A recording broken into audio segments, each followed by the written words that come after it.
Okay, so Damien versus the Kraken. It's the son of the devil versus the son of Hades. That's already pretty epic. I like it already.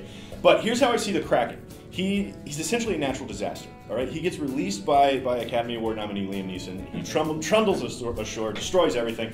It's the same as a tsunami or a hurricane or an earthquake, something like that. You know, he shows up, he destroys all of Greece or whatever city he happens to be released upon, and he's going to kill everybody. It's going to be awful.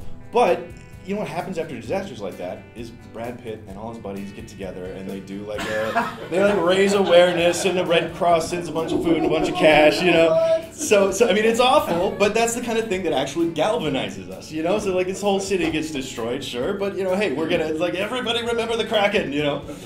But Damien, on the other hand, who again, it's not about the little boy, it's about the Antichrist. Damien is in it for the long play, right? He's in it to bring about the end of days, and the only way to stop him is this really convoluted and complicated series of stabbings with a mystical set of daggers that I don't know how to find.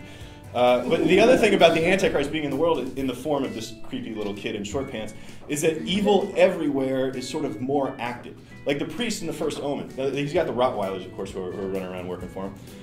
The priest in the First Omen, who's just investigating Damien, is like walking around Rome, gets his head chopped off by a plate glass window accident. You know, so it's like evil just starts happening everywhere because the Antichrist is in the world.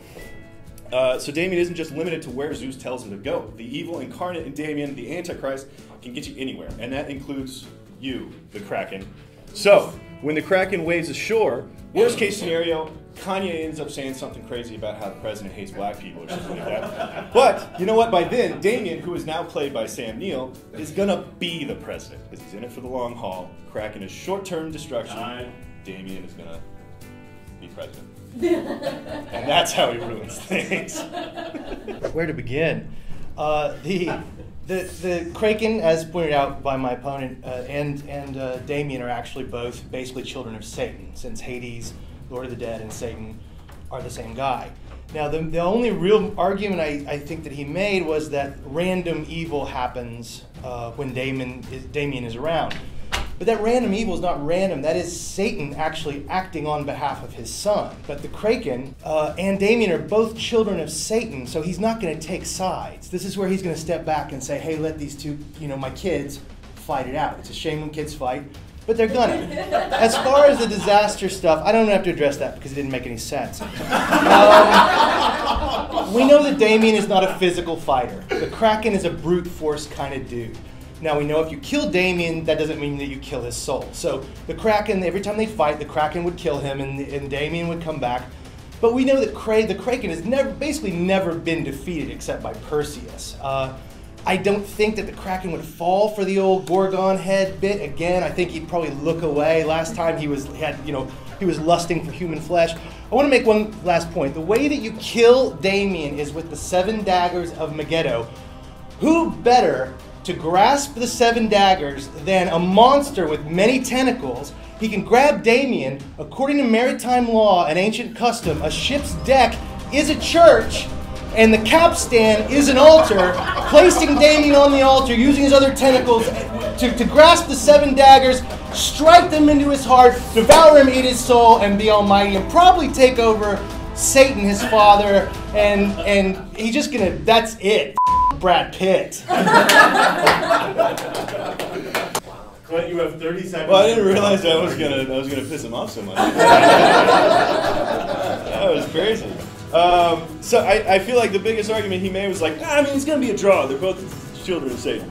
But in terms of like the more effective monster, the one that's gonna get in there, get in the system, like Damien, hide in plain sight, he's gonna cause way more damage in the long run. And it was a very good point about the maritime law. That was pretty cool.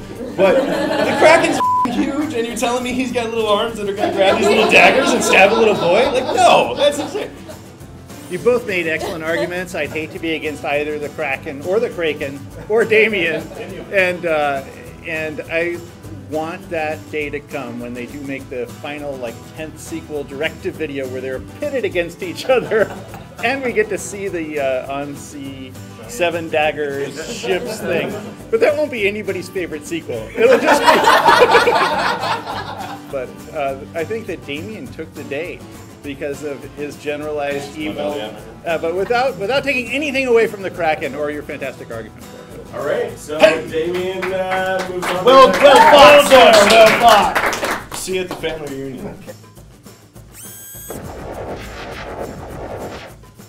Oh, look at that! Damien won again. I am not surprised. So sorry, Kraken. You'll have to try again next year.